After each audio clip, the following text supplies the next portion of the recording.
Pembatasan sosial berskala besar atau PSBB terus digodok pemerintah. Aturan teknis ini juga menyisakan sederet pekerjaan besar bagi pemerintah daerah yang harus menyiapkan segala hal terkait penanganan COVID-19.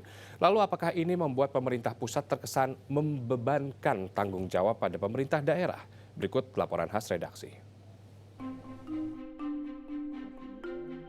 Pagi tadi, rapat terbatas antara Presiden dan jajaran Kabinet Indonesia Maju dari Istana Kepresidenan Bogor, Jawa Barat khusus membahas penyusunan aturan pembatasan sosial berskala besar atau PSBB. Presiden meminta Kepala Gugus Tugas Penanganan COVID-19 untuk menjelaskan teknis pelaksanaan PSBB yang termuat dalam Peraturan Menteri Kesehatan Nomor 9 Tahun 2020.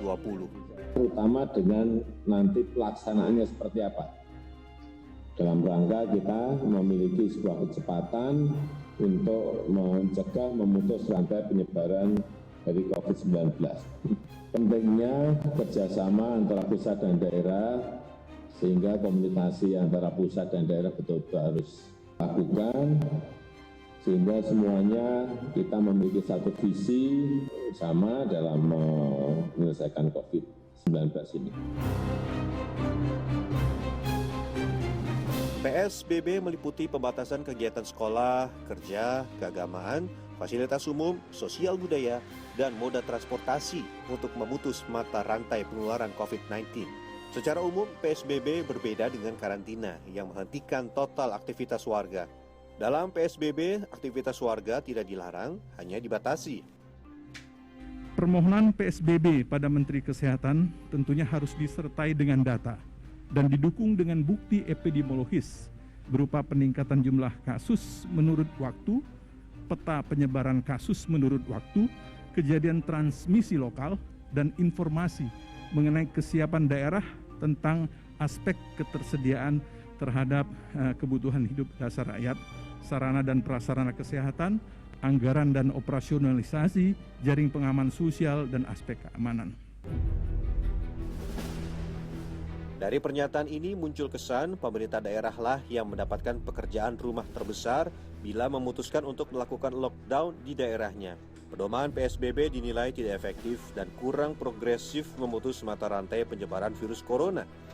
Permenkes nomor 9 tahun 2020 adalah kelanjutan peraturan pemerintah nomor 21 tahun 2020 yang diterbitkan Presiden Jokowi. Sederhananya, pemerintah pusat seakan mengalihkan tanggung jawab PSBB pada pemerintah daerah, mulai dari menyiapkan ketersediaan kebutuhan dasar rakyat, anggaran operasional, hingga aspek keamanan. Di satu sisi dia kelihatan lebih rumit, tapi di sisi lain ini memberi kepastian bagi gubernur untuk mengalokasi anggaran yang sudah dicanangkan oleh pemerintah pusat. Jadi bukan berarti mengalihkan beban terhadap pemerintah daerah.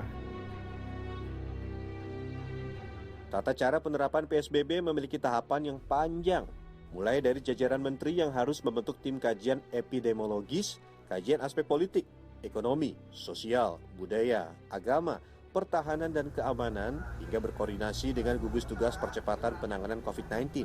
Namun hingga kini pemerintah belum sekalipun merilis secara resmi peta penyebaran kasus COVID-19.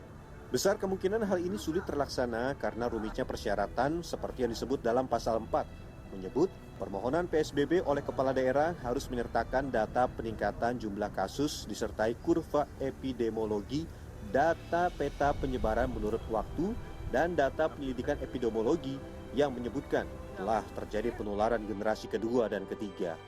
Sebenarnya prosedur penetapan PSBB akan jauh lebih mudah dan sederhana jika diajukan oleh gugus tugas. Namun nyatanya hal ini semuanya menjadi tugas kepala daerah. Sejauh ini, seiring dengan rencana PSBB, pemerintah juga telah menetapkan status darurat kesehatan masyarakat yang diikuti dengan pemberian berbagai jenis subsidi dan intensif bagi masyarakat menengah ke bawah. Tim Liputan Transmedia.